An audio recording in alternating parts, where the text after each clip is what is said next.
Welcome to the Strategy Mob Podcast, powered by Vitulus. Tune in for everything you need to know to stay in the know regarding the automotive industry. Here's your host, Jason Harris. Hey, what's going on, Podcast Nation? Hey, thanks for joining me another episode of Strategy Mob. I am Jason Harris. Today, I have two very special guests from the other side of the border. I have Laurie Foster and Joe St. John. Thank you so much for joining me today, guys. Thank you so much for having us, Jason. I appreciate it a whole lot. Great to be here. Thank you. Yeah. What up, Podcast Nation? What is up? Man, what a good day to be on a podcast. It's a great day. Great Monday to get started, right? Hey, Laurie and Joe, for everyone out there that is listening right now and don't know kind of who you guys are and kind of how you got started in the business, if we can start with your origin story, that'd be a great place for us to kind of kick this off. I will go ahead and start with you, Laurie, kind of how you got started in the business and what your background is. Well, wonderful, Jason, and thanks again for having us today, especially at a time like this when there are so many things right at the top of everyone's mind. I've been in automotive for 22 years now. Next month, I can't believe it. And my origin story, I was that person selling cars 22 years ago as a single mom. A lot of you have heard the story already, but just to slingshot us forward for today's conversation, I made a commitment to myself very, very early in my career to be very good at this business, not just be in this business, but to be great at this business. And so now 22 years later, I have a variety of experience, both in dealerships for 12 years on my own, 5 years in dealerships for AutoNation, the largest retailer in the country, 3 years preaching the word, spreading the evangelism for Cars.com in 120 cities a year for 3 years solid. Yes, I still have all the air miles, Jason, don't worry, because you can't spend it fast enough. But I think the thing that's most important that people who have met me or want to meet me know about me is, number one, I care. The talent comes behind that. I know what I'm talking about. I know how to help. But the reason I can help people more than anything is because I care and people know it. So that's one thing that that's the hallmark of what I do. Really excited to offer that level of care, especially right now as we're faced with such challenging times. But those of us who've been there and seen a few things before, we know that we will get through this together. And as Joe's going to tell you in a second, my hashtag Better Together couldn't ever be more timely than right now. So thanks again for pulling us together and for this great audience that we have today. Thank you. Now we're going to have a bunch of fun today. I know that for sure. All right, Joe, your turn. What is that origin story that is Joe? Yeah. So once again, what up, Podcast Nation? I'm so stoked to be here. So my story's a lot like Laurie's. I think we both started selling cars in 1998. I started on the showroom of a Toyota dealership in Tulsa, Oklahoma. Worked my way through every channel in variable ops. So I was a general manager of a Toyota store. So my background is all on the variable ops side, selling cars, working the desk, running an F&I department, doing internet sales, and running the BDC. I've kind of worked through every channel over there. My origin story actually goes back further. My mom was a single mom who helped me and our little family of her and I to survive by working as a service writer at a Chevy store. That's where she met my stepdad, who was a finance manager. So I was the little kid selling like chocolate bars at the dealership, who grew up playing on the showroom.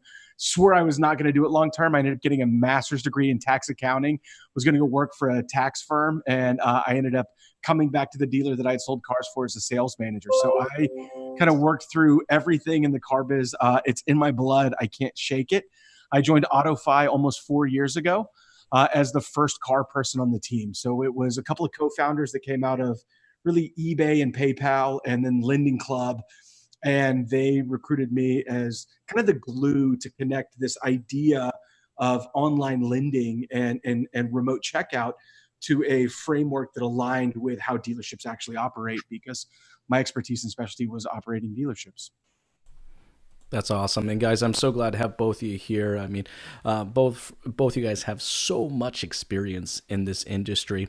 And that's where I actually kind of want to start, right? It's kind of talking about our industry. Look, I mean, things have changed. It is what it is, right? I don't think anybody's going to disagree with us right now that our industry is going to change, not just immediately, but also just in the future. I'd like to start off by kind of asking you both of kind of what you see will be the new norm when we kind of get back to things. Joe, I'll go ahead and start with you. Yeah, so I feel like stuff's really gotten real over the last few weeks, right? I mean, taking calls from dealers that are friends of mine that I've known for a really long time. They're having to make really tough decisions for the good of their business. Taking phone calls from sales managers and salespeople and internet managers and F&I managers who don't know what the next couple of days, much less next couple of weeks, couple of months look like. And it's hard. It's a really hard time right now. And I think that I keep going back to something my wife reminded me of before my webinar last week, which was that idea of, it's like the serenity prayer, right? Like accept the things I cannot change, courage to change the things I can, and the wisdom to know the difference. And I think right now, what for me it keeps coming down to is identifying very clearly the things that we're in control of and attacking those relentlessly. And I think that for the dealers that I'm working with, that we at AutoFire constantly in contact with, it's about identifying what you can control and executing whatever that is at the highest level possible and focusing all of your efforts very clearly on that. For us, we see it reflected in the metrics, a significant uptick in consumer behavior with online shopping for car dealers. I mean, I don't know, Jason, if you're seeing it or Laurie, if you're seeing it, but we are seeing week over week the amount of people interacting with our tool on a per dealer basis. Huge. We're seeing a lot. Yeah, it really ramping up. And what I think it's causing is it's kind of causing dealers to engage in retail practices that are more normalized from a customer behavioral standpoint and how they buy everything else. And what I think is that there are some dealers that have a leg up, right? I mean, there are dealers that like Sanderson Ford, who's going to be on my webinar coming up this week, that they've been running TV ads and doing remote deliveries for over 2 years, right? I mean, it is shop from home, buy from home, we deliver. They have 2 F450s that they load cars on and will do free statewide delivery. The person that drives those cars is like a 25-year-old who's a notary public who can do all the paperwork and teach with a full delivery of how Bluetooth works for the customer. And so they have a leg up because they've already been executing that. What I think we're starting to see now is, in some of these hard hit states where the dealership doors are shut as a non-essential business, is dealers that are finding that their website's still on, they're still getting leads in, and now they've got to figure out how to manage that revenue stream remotely. Doesn't mean that the revenue stream is what it was 6 months ago, right? Or what it was 6 weeks ago, or really 3 weeks ago, but that there's still a stream of revenue there that we have to find a new way to connect with. And what we're seeing is that dealer behavior is shifting to an embracing of a way of selling that even 4 weeks ago felt incredibly foreign and they were incredibly skeptical of. And so what I think the lasting implication is that dealers that are adopting the right systems and processes due to this challenging situation we're in, the dealers that are adopting those systems and processes are really going to have a leg up as we move forward, because I think consumer behavior is going to shift when it comes to buying cars. I'm totally with you on that, Joe. But I think what it comes down to, it's not only the dealership's ability to execute that, which is going to be key, but it's the leaders within the dealership's ability to train, coach, and develop their team to do so. 100%. Now, Laurie, this kind of leads into what I'd like you to kind of talk about here is, from a leader's perspective, and that's what you work with on a regular basis, the leaders within the business. All right, from a leader's perspective, how do they need to prepare themselves for what the new norm is going to look like? Yeah, so Jason, at the risk of sprinkling a little cool water on Joe's enthusiasm, and Joe and I mirror each other's enthusiasm, I want to throw a cautionary note out there for the 5% of dealers right now that have had this under control for a while, like Joe's example. We have easily 5% that are absolutely in total denial that the interwebs even exist. And then we have these people on the edges that have tiptoed. And so here's my concern, Jason and Joe, is that even as some people are leaning in, they're belly flopping. Okay, they don't have a precision-like dive in mind. And so they really need to stop everything. My LinkedIn posts the last few days have been slow down. Don't make any knee-jerk reactions and decisions right now. Get your leaders on board. And the situation, from my perspective, for all of the people that I'm talking with, is that we haven't really, I don't even want to say flex those muscles. We haven't built those muscles inside the store, inside our minds at the dealership level to be ready for this. And so we've always done this by muscle and by sheer grit. Like, we can overcome anything. We can power through it. We can work bell to bell and then some. And right now, this is not about the force of muscles. This is about the mind. So this is a 100% mind game, and we'll use the other words later, because right now it really is going to screw with people's minds, right? So right now, so you're right, Jason, I work with leaders every day. And I have the balanced approach of I'm working simultaneously with as many automotive retail leaders as I'm dealing with. I'm also dealing with companies like the company Joe works for, like companies like that, the vendors, because the vendors right now aren't in that much different of a space. They are doing the same things, knee-jerk reaction. I work a lot with them on retention. And this model that we're facing isn't the typical model that we're in. Oh, just hold on to your clients. Like right now, your clients are in crisis mode. So to tap the brakes here for myself here to get some clarity for everyone, right now, it's okay to say, this is a crisis unlike any we've ever seen. Even if you've survived the economic downturn of 2008 to 10, even if you survived the dot-com bursts in 2001, like I did, even if you survived the 91, 2, 3 crises, right? So right now, this is truly a unique crisis. However, that being said, we've been giving dealers and vendors the opportunity to learn more. We've been giving them the opportunity to lean towards this. So I think the new normal is going to be more quickly embracing it. But I grabbed this rubber band. What we don't want to see, though, is we quick run out and we do this, but then immediately, as soon as things are over, we retract to what we knew before. This will not, unlike other things, this will not be business as usual on the other side of this crisis. So Joe and I are completely aligned with that. For those who want to think it will be business as usual on the other side, their erosion, as I call it, towards, like, here are the way things are going and here's what's happening now, and take, start bridging towards this. This won't be a slow drop off of dealers on the other side that aren't embracing this. It will be a cataclysmic fall from grace. It will be, because right now we have to think right now, the relationship that you're building right now with your customers and your teams, your employees, is more critical now than ever. And you've got one shot right now to keep that reputation that you've maybe worked hard to build, or maybe not as hard as you should have. But right now, people will remember how you acted and reacted in this time. So when I say it's time to slow down, pull in people like myself or others, Jason, it couldn't be more important. This can be a huge opportunity for people. This will have disastrous results for far more than we'd like to think about. But you know what, though, and I hate to say this, but it is what it is. I'm actually okay with that. I'm actually okay with the fact that, during this time, there are going to be some dealerships that are not going to come out of this, for the better. And I think it's totally cool. We actually saw the same thing happen during the recession, coming out of the recession. At the risk of saying, I don't want to say I disagree with you. This is your show, but I don't. You can disagree with me as much as you want. But the thing is, Jason, there are people that work there, and so I would like I'm not cool with that. I think that there are people that have they have good intentions. I get a lump in my throat when I talk about this stuff. They have or had good intentions, and I think they're just off the track because they have this cocoon around them. They have their country club. They have their second home. They have their boat. The dealer life is okay-ish. Well, I mean, Laurie, they're disconnected from their operations.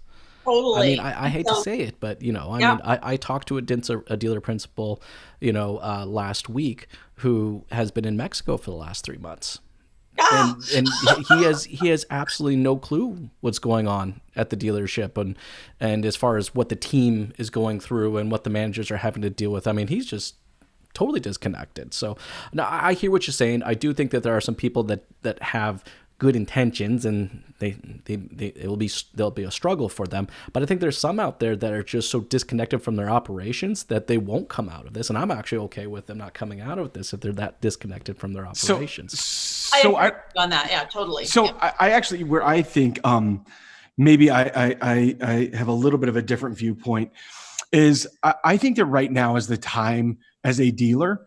Once you put good thought into it, this is the time to take action. Right. I read an article this weekend that was shared with me from John Shank at our team on John Chambers from Cisco, talking about the crises that they went through there. And one of the things that he said that just really stuck out to me was make decisions now on who you want to be 12 to 18 months. Not what anybody else is telling you to do, but who you want to be 12 to 18 months from now. You need to be making decisions on that right now, and you need to be taking action. I think that for me, what this new normal that we're in is really signifying is the importance of true focus on what you can control and taking strong action to address that in a way that is going to get you to where you hope you're going to go. And for me, I think let's talk that's a little bit about what those strong actions are real quick, because I'm with you on that, Joe. Like, I mean, I think this is the time for strong actions. And I think there's two different types of actions that we have to take. We have to take actions with our staff, and there are actions that we have to take with our community of customers that have supported us and allows us to continue to do business through the transactions that they choose to do with us. They're not forced to do business with us. They're choosing to do so. So let's first start with this. I want to get your guys' thoughts on the staff. And, what does that look like? How do we kind of handle that staff of, from, the now and helping bring them into whatever this new norm is going to look like? Laurie, I'll start with you on this one. So the fact that we have a retention issue internally at dealerships is not a mystery to anyone. Even some of the best dealerships, and some of it's the fluidity of some of the earlier salespeople, but still, it's truly a situation that bears repeating right now and addressing now more than ever before. So you have to think about like that staff, and you need to reimagine what that staff looks like to you. To far too many dealers, they've been way okay with that churn through their staff and not realizing that intersection, like you just said, it's not just the staff, it's the community. But Jason, I would pose that the staff is the community and the community is the staff, because we still have a CSI problem when we don't lie about the numbers, when we're not gaming the system. We still have a CSI problem that exists to this day. And an enormous contributor to that is the fact that we do not have legacy employees any longer. We don't merit the Joe St. John who stuck around for 22 years and said what an asset he is to the community. Him, so these people, we have not valued the staff. So I would say, first of all, as regarding the staff, you have to hold the staff that you have close and dear, and you need to let them know. And it's even time to be honest if you haven't held them as close and dear. They're scared, and it's time that you communicate clearly with them. The other side of that, as Joe was even saying, 12 to 18 months from now, what do you want? Think about this. If you don't hold that staff close and dear right now, you're going to continue your lather, rinse, repeat with these people. How will you answer the question 12 months or even 5 years from now, when you are looking at a good candidate to come into your organization, when they ask you the question, how did you handle your team during COVID-19? I think that's an amazing point, Laurie. And I think a lot of us need to be thinking about that. I mean, I don't know about you guys. I mean, I've been talking to a lot of dealers right now, and I'm going to say it's split 50-50 right now. I'm thinking of all the dealers I've talked to. 50% of them have a plan and a strategy to deal with their staff and their community of customers. And the other 50%, they can't even see past an hour, let alone past anything else. Joe, what's your thoughts on this? Yeah, man. So, I got a ton of empathy for how hard this is, right? I mean, the dealers I talk to are the people I care about. I care about the people in their dealership. I mean, hell, some of the dealers I'm talking to, I've trained their salespeople, their sales managers, their GM, their finance manager. I've spent a ton of time with them. By the way, Jason, is my video lagging really bad for you? No, it looks pretty good on this side. All right, cool. It's like lagging over on my side, so it's weirding me out. So I kept like turning it off and turning it back on. But anyways, like the dealers that I'm talking to, I have like it's this kind of gut wrenching feeling because they're having to make tough decisions, right? And they're having to make tough decisions based on the financial position their dealership was in when all of this started, right? I talked to a dealer the other day. It's like, dude, we got a massive war chest. We play things very tight. We are going to, while other people's are, other dealers are trying to figure out what to do and scrambling, like our team is going to remain focused. We are going to keep our eye on the ball and we're going to control the things that we can control. We're going to focus really heavily on shifting the mindset from setting appointments to the mindset of selling cars remotely. And who knows, even in a month or two, we may be buying more dealerships, right? Like that's who we are. There's some dealers I talk to that are like, I don't know how I'm going to make payroll in 3 weeks, right? And I think that that's a good point. I mean, like, how do we communicate, to that staff? That I've been talking also to a lot of staff members lately, and they aren't getting confidence from a lot of their dealerships. Like they don't have no idea that if they're going to come back and have a job. They don't know if they're going to come back and there's going to be a dealership. They don't. I mean, they're salespeople or staff, not just salespeople, but staff in general asking these questions, and I don't feel like we're doing a great job of answering those. Well, that's where the leadership comes in, right? Like Laurie, it's like what you talk about all the time, being an honest communicator as a leader and letting people know what's happening and where you're going. I think sometimes leaders get so focused on doing that they stop focusing on communicating. And what you have is, I've talked to dealers who are giving me that message of having a war chest and like, bring it on, we got this. But none of their people have any idea, right? So their people are all like, oh my God, they're going to close the dealership down. What's going to happen? And I think that comes back to people like, like Laurie, who can influence those leaders to actually, I read that article that I think it was Fleming posted in LinkedIn last week, where it was all about in times of crisis, how that's when real leadership floats to the surface. And that's when it really shows. I don't know if you guys watched the video of the CEO of Marriott. It was great. It was wonderful. Yeah. And that's to me where like, when some of the GMs I talk to have that tone, right? It's like, look, man, we know these are challenges. We are going to bite down on the mouthpiece. We're going to run out in that ring and we're going to swing like hell.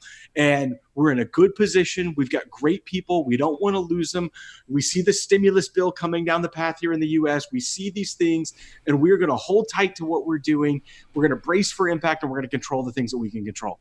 And I talked to Mike Law from La Fontaine last week. And that was, he was like, he didn't sound like, man, I got this. It's no big. It wasn't bluster. It wasn't like that boastful bragging. It was more like, hey, look, we know this is going to be hard. We're gritting our teeth. We've got the right systems and processes in place.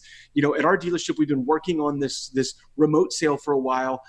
We're going to figure this out. We're going to take it one day at a time, and we're not going to let the fear of the fear of the unknown cripple our ability to execute.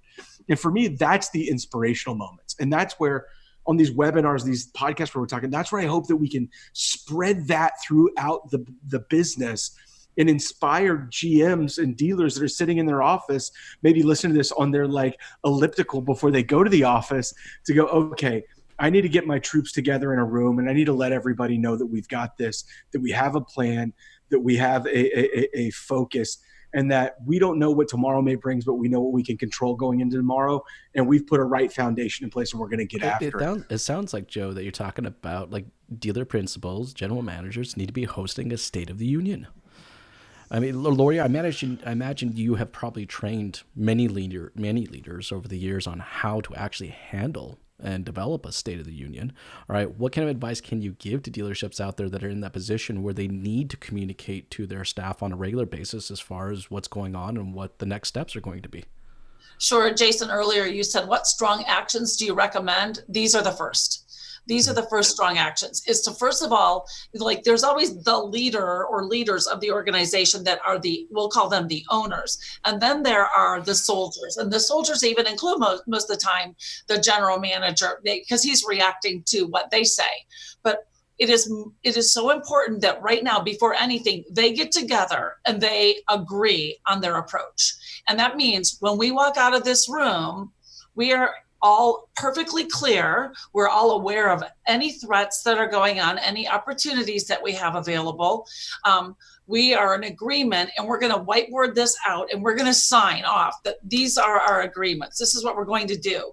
And and a cadence also, Jason, for how frequently they're going to meet. Initially, it might mean daily or twice a day until we've got it down. But those agreements, if those do not happen, then we're just shooting and pointing and all the way through to the other side of it. And hope is not going to be that strategy. So first of all, leaders must be aware and aligned and equally informed, because sometimes the dealer makes a decision and the GM is even getting wagged around, like they don't even know. So you must have that entire team, first of all, bolstered and encouraged, but tell them the truth. Then there must be very clear cadence on how we're going to tell the team, and it must be thoughtful. It must be three-pronged. It must be a universal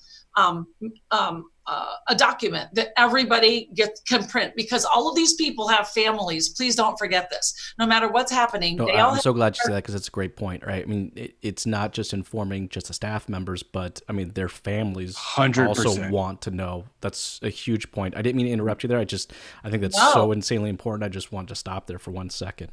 Also think about this too. If I tell you, hey, Jason, I'm going to show up next Tuesday, we're going to do another one of these. Or if I send you an email confirming, yes, I'm looking forward to it, I'm going to be there. So anytime that there's a documentation of what's happening, there's always more validity to it for the listener and for their families around there. Second is the in-person meeting as a group. So that documentation is prepared in advance. Then there's the group meeting, which everyone has plenty of notice that we're going to get together. And then it's the one-on-one meetings. So that is critical. Then the loop comes in where the leaders are required to report back up together what's happening and the pulse, right, your finger on the pulse of what's happening with the people. Because otherwise, each and every one of these pieces just crumbles. It's just a little splotch that happened on the wall of time, and we don't know what the reaction really was, and we don't know if we've really hit our mark and have clear understanding. And then it is proof points. In order to have confidence with this, there must be evidence every day. Once this is all communicated to the teams, there must be evidence daily that you're following the plan that you said you were going to follow, so that those people that are employed by you, that they know what's happening and that they are reassured daily because they see you acting those strong actions every single day. So that's where I would start. The leaders get together, we communicate with a three-pronged approach, and then we have the loop of communication coming back through and back up, and then we're revisiting it. Maybe starting in a month or two, dealerships could dial down to meetings every 2 or 3 days, but it's going to be that long before. I agree with you. I think a daily State of the Union needs to happen. I'm totally every with you. day. And Joe, to your point, because you were talking a little earlier before we started this, we were talking about the Zoom webinar function, right? Like how easy would it be to use that Zoom webinar function right now, right? So that you don't have 35 people communicating, all trying to communicate at once, but then you can actually host those documents that Laurie, you were talking about, that need to be created. Right? This can be this daily presentation to the staff. And then they have a copy of whatever that presentation was, so that if they want to show their family members, they can do so. So at AutoFi, we've got over 100 employees, right? And we meet via Zoom as a company on a regular cadence. Right now, we have a Friday all hands call where we all get together and each department kind of walks through what they've been doing. And then on every Tuesday and Thursday, we have a company-wide water cooler hour where we all hop on Zoom together and just hang out. And we talk about life and we get some of those human connection moments that we're all missing right now. So for us, I think that there's technology available, even if you were going fully remote, that allow you the ability to build some level of connection with humans that you work with. And I think that's a missing part that we all got to get to. Yeah, absolutely. That's a great point.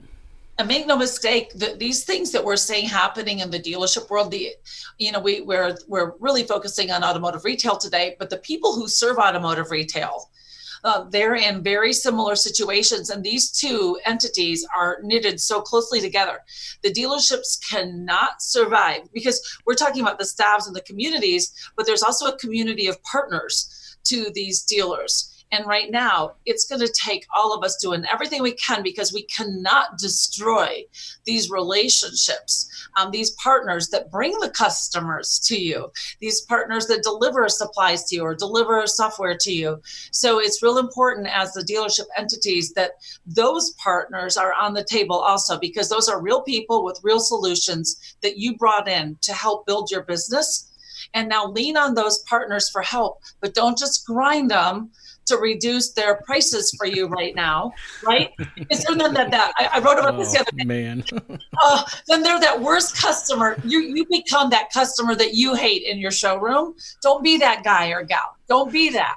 So one of the things that we've done is we've really doubled down on the level of support that we're providing dealers right now, because how rapidly some of these dealers are making some of these changes, where our entire dealer success team is at home in front of a computer all day, every day, in a Zoom like this with dealers, working with their teams, with their BDC, with the remote people that are in different locations, all on like what we're doing right here, where they're literally sharing a screen, they're sharing their face, they're building some of that connective tissue, and they're helping dealers during this transition. Well, I think that's what we're going to have to do, for us to kind of survive. But I agree with you. I don't think necessarily just throwing out a 50% discount is the answer. I think additional support, however they need, is the answer. I mean, me and Laurie, we've talked about this before. A lot of people assume that I'm a consultant, yet I've never once charged a consulting fee. I run a marketing agency, but as a value add-on, I've just always helped and consulted on operations and marketing efforts, right? And BDC efforts. So yeah, but I think you're right. I mean, Joe, to your point, like we need to kind of, step up our support to the dealers. Now, with that said, now that kind of covers kind of how we need to communicate to our staff. I do want to kind of go back and talk about what does the communication look like to our community of customers. And yes. I do use the word community. I don't want to just use the word customers, because I really want dealerships to embrace the fact that this is a community, and without that community, your business doesn't exist. So I've seen a mixed bag. I don't know about you guys, but I've seen where dealerships just gone dark. Like they're not saying anything, right? And then I've seen some that are attempting to communicate, and it's just kind of all over the place. Joe, I'm going to start with you on this one. What do you think best practices are, how we should be, as a dealership, should be communicating to their community of customers? So I think this is where we have to get really tactical, right? And let's kind of break down into the granulars here. I think the worst thing a dealership can do right now is to effectively put up closed on their websites. I've seen dealers that literally hours closed, when really you have a team of people that you're still paying to be able to interact and help those consumers. I think the dealers that I see that are having the most successful traction is dealers that are clearly stating what their policies and procedures are during this challenging time, that are laying it out in all of their marketing messaging, that they have an approach to help a consumer, whatever those needs look like. And where I'm seeing it really effective is people like Bill Knight, who have now mobile service trucks, and they're putting those out in the marketplace to do service work on first responder vehicles, on the community vehicles that they service within the police, the law enforcement, the first responders, the fire departments, everywhere. They are doing things that they can outreach out there into the community to be of service to people that need it. We're also seeing dealers that are running television ads. They're spending money on YouTube pre-rolls to put together messaging saying, listen, if your lease is up, if you work for the water company and your job is very secure, right now is actually a great time to take advantage of the incentives coming from the OEM. There's 0% for 84 months. If you want to trade in your F-150, guess what? You can do that all remotely now.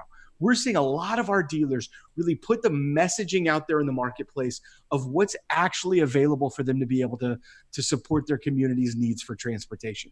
The other thing that I think is a critical component that most people don't think about is if you think about our auto responders in our CRM systems, the 180 days worth of follow-up that's pre-programmed into these drip campaigns, right? That follow-up is almost always geared towards setting an appointment to come into the dealership. We hear a lot of dealers being like, we have killed our auto responders until further notice. We've put in a couple of like really good messages about what our policies are for vehicle sanitation, what our policies are for remote sales, for remote service, how we can pick up your vehicle and bring it in. You can literally leave the keys in it in the driveway. We'll text you when we get close. We'll sanitize it when we drop it off. To we can send a truck to your house to do an oil change in your driveway. Like shutting off all of that noise about coming into a dealership, because how horrible would it be, like how like cognitive dissonance of, hey, we've got all of these policies, you don't need to come into our dealership, followed the next day by come on into our dealership. So I think that that's one of the things that is something that if you're not doing as a dealer, like you should immediately kind of 86 that showroom appointment setting. And I think that gets back to what Laurie said, right? Which is it's a mindset shift. And the mindset shift that dealers are grappling with right now is everything we've been taught for 50 years has been about setting appointments to get that customer into our dealership. Well, we live in a world right now where customers do not want to come into your dealership. Their governments are telling them not to. They're saying going into a public space makes you a bad citizen, stay home. So in that world, we have to shift our mindset to how can we service that client's needs in a way that is similar to help them with their transportation without us ever meeting human to human. And dealers are getting creative. I'm seeing F&I managers using Zoom to do the F&I process for a customer that's at home. I'm seeing service advisors who are like doing Zoom and walking out to a car to show, or doing Google Hangouts or FaceTime to walk out to a car and show a customer that they picked up at the customer's house what's going on with that car so that they can get it fixed. And I think that what we have to do is focus on these like connective technologies that will allow us to be able to continue to service the transportation needs of our clients in our community. I think that's what's key right now is that process. Like we haven't done an overly good job of communicating that process. I think in some cases about what we've done so far is communicated the fact that we're closed or we're open. If that, right? But it's like, exactly. Like, but how do we communicate that? We got to communicate what does it look like for the consumer. Now, Laurie, from a leader's perspective, that means I have to craft out this process. And, between me and you, a lot of the leaders that I have met with never really got formal training when it comes to process development. They were the oldest salesperson that moved into a sales manager position, and they were the oldest sales manager that just eventually became kind of the general manager by time, So I think there are legitimately, and I'm not saying this is a bad thing, I'm just saying legitimately, I think there are some leaders out there that don't necessarily even know what to do to craft out this process. What advice would you give them? This is where the gap in the capabilities of our leaders really is exposed, because we typically, unfortunately, do not have business people running our organizations, and we've culled them from the sales herd and not the service herd. Had we gone into the back, we would have people with more precision, with more specific training, with outcome-based training constantly, instead of just muscle to get through the month again. And I use those words a lot because I think it's important for us to think about that. Like, we just want to power through things and just, we close out the month. Oh, it's not going. And so I think it's really good to have those word pictures in your head, because visualizing, like, is that really a way to run a multi-million-dollar a month enterprise? So I would go to back to the leadership side. It's always about people and communication, right? So when we're thinking about this also, like, how do we express this to the community? So Google, I'm going to throw a few fun little facts in. Anybody can go on here and find the training that I took from Google, but they do this thing called See, Think, Do, Care. And right now you're in a care component because your customers in the community right now, they need your care. Or they're going to see your lack of care. There's the bright side of that and the dark side of that. So what they need to see is the extreme amount of care that you're offering up right now. That even means things like blocking and tackling, like your inbound, your phone. If I call the dealership, what is it that I'm going to hear? I was on the phone with, and unlike some of you two, you can disclose your clients, and that's okay. I cannot because I am a consultant, so I don't disclose names. But hey, and then we've got the kid in the background. Yay! It was time for that. It was bound to happen. It was totally bound As to if happen. I'm cute. That's great. Awesome. But so the most important things are that you quickly did say, where are all the points that customers might be trying to reach us? And we make sure we have our messaging for them dialed in. So this means the first thing is cover the phones. The second thing is signage, literally signage everywhere. The next thing is emails to the entire customer base. Good God, you do a great job of peppering them with emails about every Memorial Day sale. I would think this is a great time to send them a message. But I would express to them back to your plan and what's going on. If you're going to be closed for X amount of days. And Joe brought up a great point that another a vendor was talking to me about earlier. Lease maturity are happening. They're getting calls from the OEMs, and then they show up at the dealer and no one's there. And then they're like, I'm going to get charged. That happened before. So like nightmares are happening. So we have to exercise that care component, like beautifully, magnificently, like just do it so you'll be so proud of it. You can't possibly overdo that. The next thing I would offer is a friend of mine wrote a book. I say that because I consider him my friend, Matt Dixon, and it's called The Effortless Experience. And so right now, what you don't want to do is take a situation wrought with frustration and confusion right now for your customers and add anything by your failure to prepare. So when he talks about the effortless experience, he doesn't say blow your customers away with, rose petals. He says, don't make their situation worse for them reaching out to you, right? So if they reach out to you and they have a question, make sure that there's somebody there to handle it or that there's a process in place. So he does this with, I'm trying to see if it's right here. It's a great book, but he does this with diagrams and charts. I will just say this, if a customer contacts you, you don't want anything to detour them and send them off-roading. They were on a 70-mile-an-hour information highway coming to you just for basic questions. Don't send them down a ditch left to, pull themselves out. Like give them the information they need, even if it's prescriptive voicemails or your phone, what am I trying to say? The answering service that you have, like this is exactly what's happening. To hear more about lease maturity, click 1. To hear more about our service hours during this time. And you want to change all of the words. Don't assume that these messages are right. And then you also want to make sure that's like outward facing. You want to make sure your team is ready. Any team that's in place is ready to answer those questions. Another call earlier today, they actually still had staff on, even though they were completely closed to the public. And they were answering the calls like this. Hi, I need to talk to sales. Sales is closed until April 30th. Oh gosh, that just I can't make this stuff up, guys. I can't make it up. And so but you know what? Shame on the dealership because they didn't do that basic blocking and tackling and saying, hey, Laurie, here's what you need to say. We understand. So here's what we can do. And then we were going through an entire set of actions that the leaders could take we can take deposits, we can take your trade and park it on the lot so it doesn't lose any additional value right now. We can put you into a rental car. We can get your car in for service. Tell them what you can do, not what you can't do.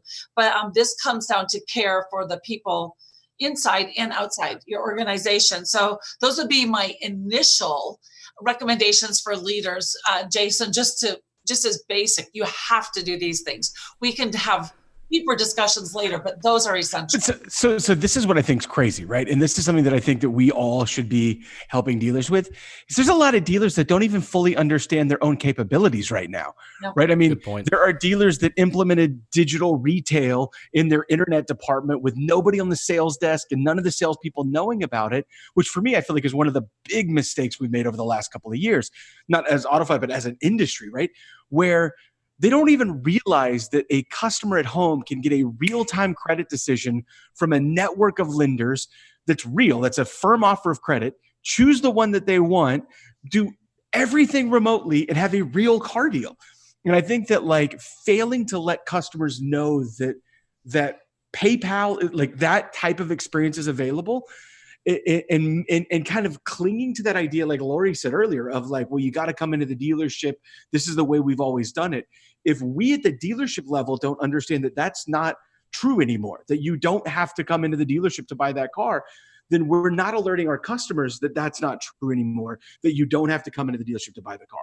Now, Jason, I know in Canada, there are some areas where you can't sign paperwork at a customer's house. Well, they've actually changed a few things. So to make things quicker, now this can be based on province, but right now in Ontario, they have opened up the opportunity for us to remotely get signatures on documentations. But yeah, for a while there, it was actually an issue. That's what I wanted to bring up is how cool is that the governments of Canadian provinces and American states are moving rapidly. I just heard New Jersey just now named automotive retail sales as a essential business for remote deliveries, right? So you're seeing like that this is transportation we're talking about here. This is people having the ability to get themselves to where they need to go. And it's cool to see, governments like in Ontario changing course in this time of need to be able to allow things to happen in a way that is actually opening up the experience to be better for consumers. And there's an interesting play happening here right now. And Joe, I'd love to talk offline about your numbers. Every single person that I'm talking to is saying that their traffic, while it's off a little tiny bit, perhaps, in some arenas, some it's actually up.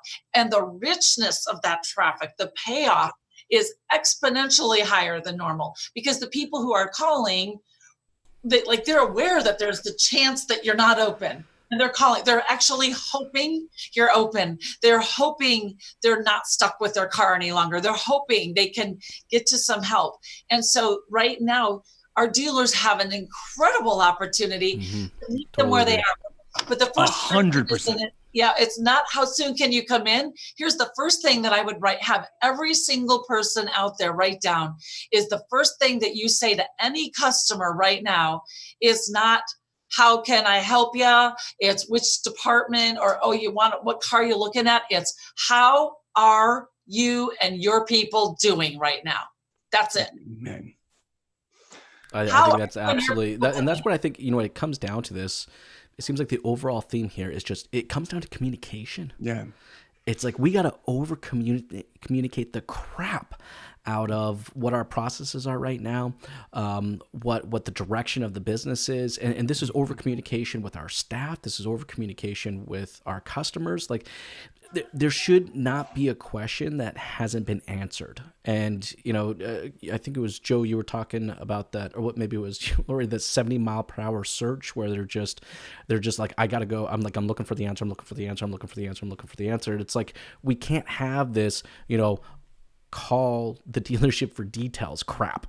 like that's not going to fly anymore, right? Like, see dealer for details. Well, no one's going to see a dealer for details, so it's like we have to over communicate the crap out of this. The data to me is mind blowing, right? Like when you look at engagement matrix, like you look at AutoFi and you see the engagement level on a per dealer basis, we're up every week over the week before.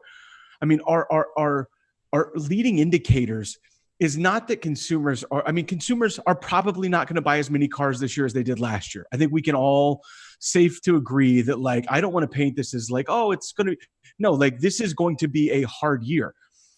But I got a text message from a dealer a couple of days ago that delivered 7 of 8 vehicles off-site the day before. And the 8th vehicle, they did curbside pickup, right? Like literally the customer came in, dropped off their car. That car was waiting. Everything was out there and they like waved from the front window, right? Like customers still need transportation. And like the technology exists to be able to have a meaningful sale with a customer that's not sitting right in front of me. For me, I had this light bulb moment, and it wasn't a light bulb moment for anybody at my company. It was for me, right? My job, like Laurie's, like yours, Jason's, like I get paid to buy AutoFi to go around and speak to rooms full of people. It's what I do. I'm the NADA guest instructor on digital retail, right? I was on the live stage at the convention. I keynote spoke the Hyundai dealer meeting, right? My job is to go get in front of a bunch of people, and I'm really comfortable there. I can read their faces. I can see them smile. I can get that person to like join in, right? I can like see this one's over here is kind of sleep. Like I'm so comfy there. I'm not really comfy in a webinar. I'm not really comfy on video. And I had this moment when I was because you would have, bro. Like it is taking me. Like, I would be surprised you even say that. I'm not comfortable. I pace around my house, feel like I'm going to throw up before I do these. Like it's not. I can see myself. Like I get really insecure and self-conscious. And I was talking to a group of salespeople at Bill Knight Lincoln, who were like, I just these webinars with customers, like, oh, and I realized like they're going through the same kind of like gut reaction of my new world is that the next 2 or 3 months, there are no conferences happening, right? Like it's all moving remote and virtual. And so I have this empathy for like their cheese has been moved, just like my cheese got moved. And what I think we can all do, like as a community, is help them to realize that they can do it, that it's real and they can actually do it. And that there are customers that want to find a car. And it may not be the way I completely agree with you. In fact, actually, that segues perfectly into my next question, which actually looks like it'll be my last question for you guys. With everything that's going on right now, there is opportunity. There's opportunity with our staff. There's opportunity with our community of customers. I want to hear from both of you guys as far as kind of what your thoughts and opinions are of maybe what 2 or 3 opportunities exist right now that dealerships can take action on. Laurie, I'll go ahead and start with you. Boy, that's so loaded. But it's great. It's great. I got this. I'm going to make you choose a couple. So that's okay. So the thing I want you to think about as I say these things there are stories that are going to happen in this time of COVID-19 that are, it's like, where were you, when JFK was shot, right? Like this is an era and this has no political boundaries. This has no favor for race or gender. We're all here, right? So there are stories that are happening. And I want you to think about, first of all, what do you want that legacy to look like? And then I want you to think about for your employees and your customers, what are those stories that they're going through that are going to have value, not just now, but also down the road a bit?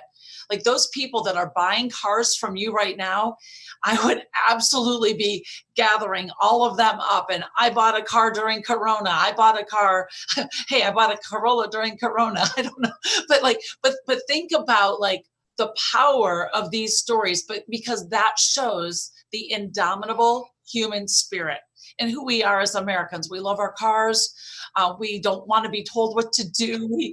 We're going and we're doing these things. So strategically, I would say step back as leaders. I'm always going to go back to leaders. As leaders, step back, view the landscape, not in this very narrow time window, but view it with the purview of from now until 2 years from now. What do I want this to feel like and look like for my people? Yes, there are decisions that that need to be made in the moments, but there will still be more that impact hours and days and weeks and months.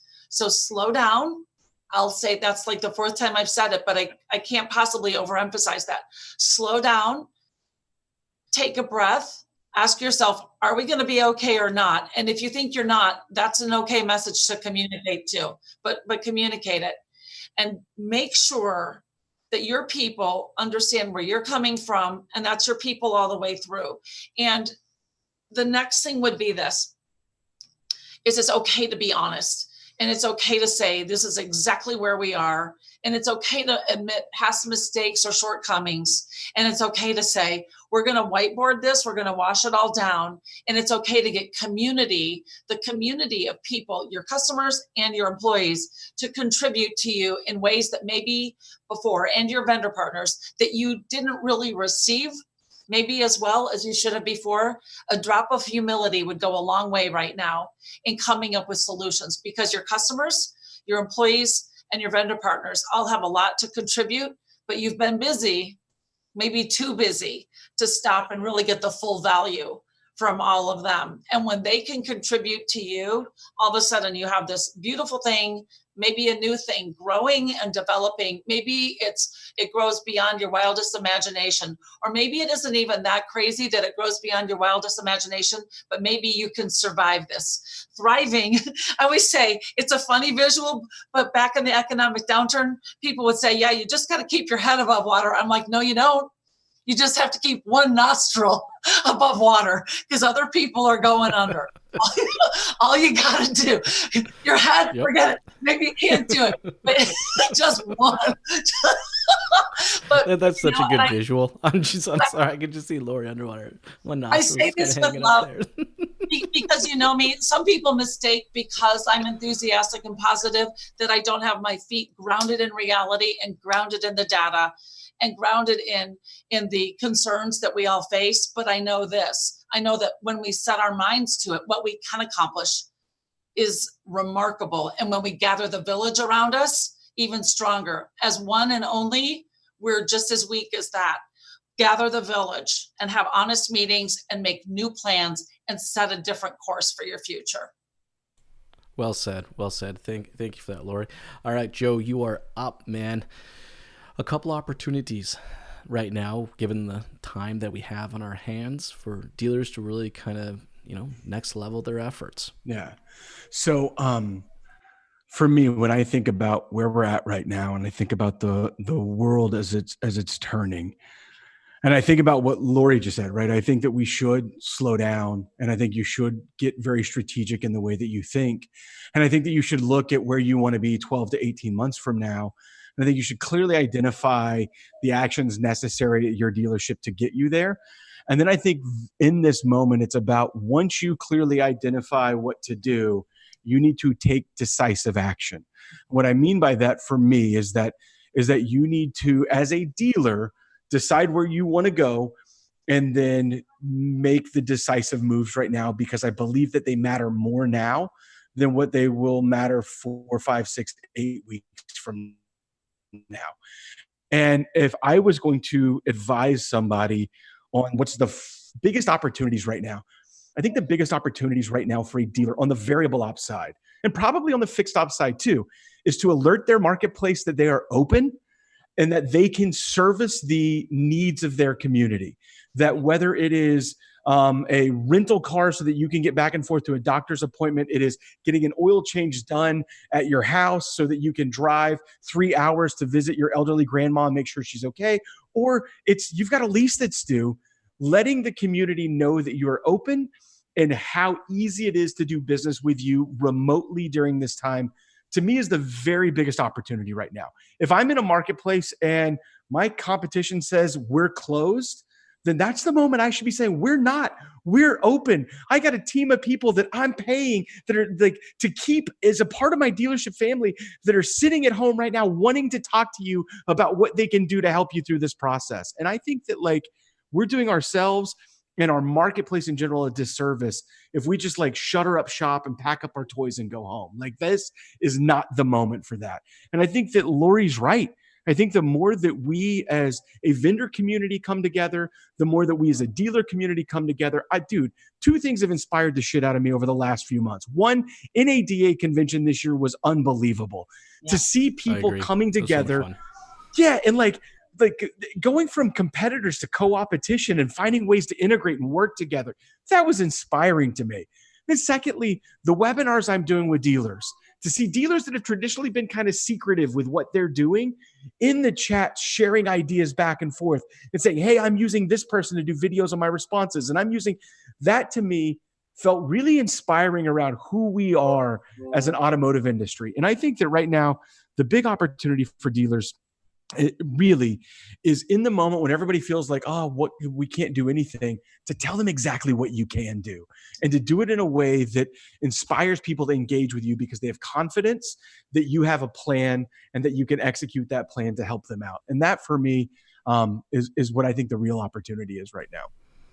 I'm totally with you on that, Joe. I think the biggest opportunity we have as a business is to inspire our staff and to create that confidence in us as an employer, to inspire our community of customers that, you know, we're here. We're not going anywhere. Things are different. Okay, I get it, but you know, we're here and we're going to continue to serve you and help in ways that maybe we haven't helped in the past. Right? There's just a huge opportunity to inspire both that staff, the community you have in your staff, and the community you have in your customers. Hey guys, thank you so much for taking the time to jam with me today. But before we go, everybody out there that's listening and watching right now would love to connect with you and learn a little bit more about what you guys do. What is the best way to do so? Laurie, I'll start with you. So my website is Foster Strategies Group. It's plural. We have more than one strategy. Or LinkedIn. I've been getting called LinkedIn Laurie, so I'm actually using that as a hashtag every now and then. Or you can find me under Better Together. You'll find me right away if you put Better Together in automotive. Awesome. Thanks, Laurie. And Joe, for yourself, the best way to connect with you? Yeah, so there's really 3 or 4 ways. You can find me on LinkedIn like Laurie. It's just Joe St. John. We've got a website, autofi.com. Come check us out. We've got a really powerful suite of things that can help a dealer to actually do remote transactions. And you can email me at joe@autofi.io, or my cell phone's 918-706-0882. So feel free to hit me up via text, phone, or email. I'm always there. Hey guys, thanks again for taking the time to jam with me today. This was a lot of fun. Thank you, Jason. We really appreciate it. Thank you, Jason, and Podcast Nation. Podcast Nation.